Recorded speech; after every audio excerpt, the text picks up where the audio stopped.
Let's talk Los Angeles Rams here for a little bit. Look, last draft, the Rams set the NFL world on fire with the selection of Puka Nacua in the fifth round. And of course, Nacua had one of the all-time great, not just rookie wide receivers of all time, but one of the all-time great receiver seasons. And people, rightly so, gave the Rams a lot of credit. But it looks like the Rams, when they selected Nacua, used a kind of under-the-radar strategy, a new approach, certainly a unique approach.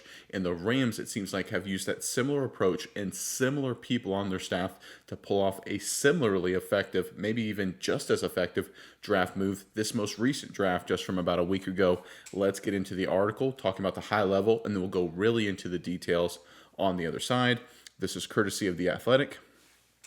In early April, the staff held a series of meetings that argued for and against pods of defensive linemen and outside linebackers as potential tandems. Verse and defensive tackle, talking about Jared Verse, the Rams' first pick. Verse and defensive tackle Braden Fisk, teammates at Florida State, were identified among those tandems as having a unique chemistry. If the Rams could get Verse, they would also go after Fisk. That's what's really unique here.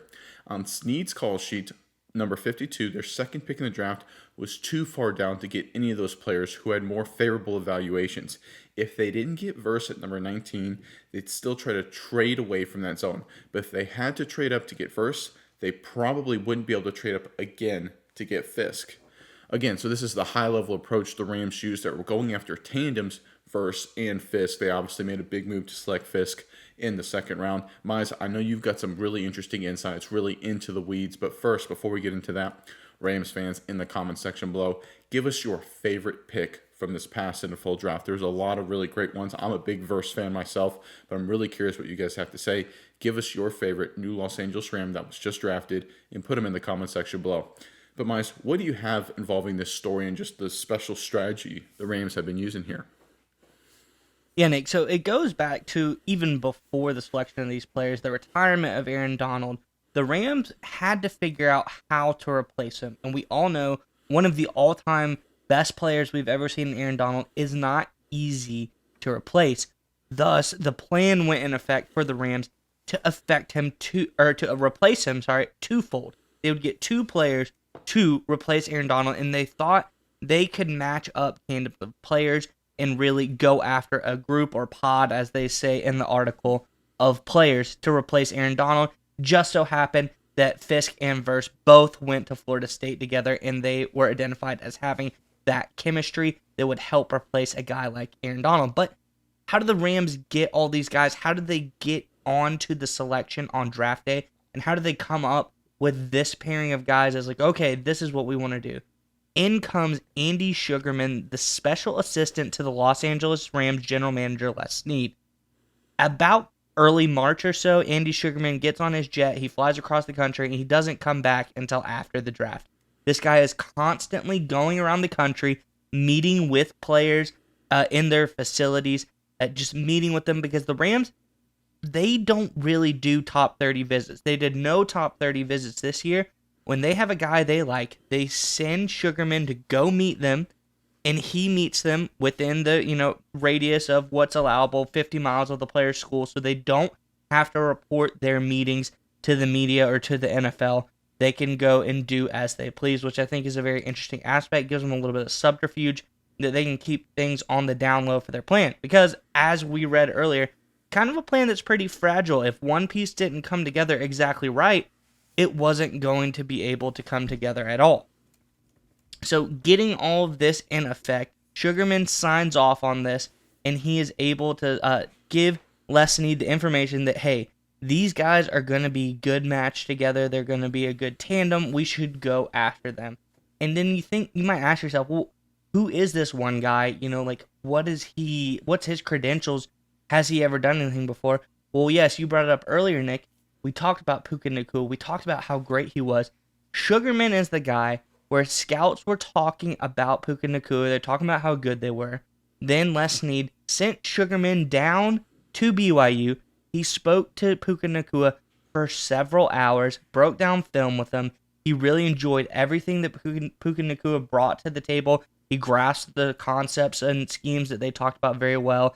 And Sugarman even said that it was like talking to a coach when he was talking to Puka Nacua. He was a guy that knew every player's job. He even knew what the linemen were supposed to do, and he taught it to Sugarman.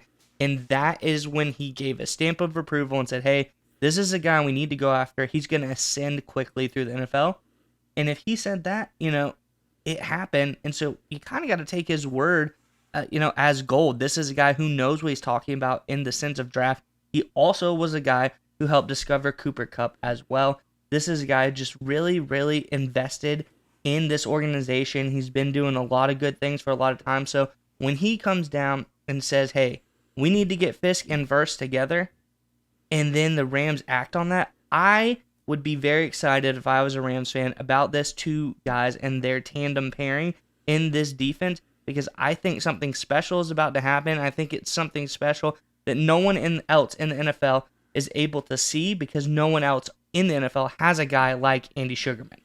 I agree with you here. When you first shared this story with me and your thoughts on it before we recorded this, I thought this was just a revolutionary strategy in terms of focusing on drafting tandems or pods, like they said, right? I've never heard of it thought of that way, saying, hey, listen, let's figure out a twosome or threesome or foursome set of players that when drafted together, the whole is greater than the sum of the parts, which is absolutely genius, right? Instead of sitting there, okay, we're going to get a player A in the first round that we like, and then we're going to get a player B in the second round we think we like. How about let's draft a player in the first round and the second round that when they play together, they're much, much better than if they would have been separate on different teams or in different situations, which, it makes kind of sense when you think about it, but no other team in the National Football League, as far as I'm well aware of, uses that strategy, which is absolutely perfect. And I really want to talk about the use of Sugarman and the lack or decisiveness of not using the 30 visits, right?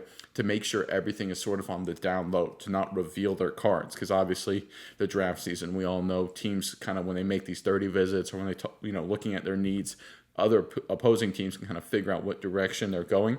The Rams very smartly, of course, send Sugarman out to interview these guys at their locations, taking them on the jet and doing all that kind of thing, flying them out to see these prospects, so they get to protect their interest as well from any competition trying to see what the Rams are doing. So I think what Les Snead and the entire Rams organization once again is proving themselves to be head and shoulders above the competition in terms of their revolutionary approaches. We saw it work with Cooper Kupp. We saw it work with Puka Nacua, and I think we're going to see very similar results with these next generation of new Los Angeles Rams.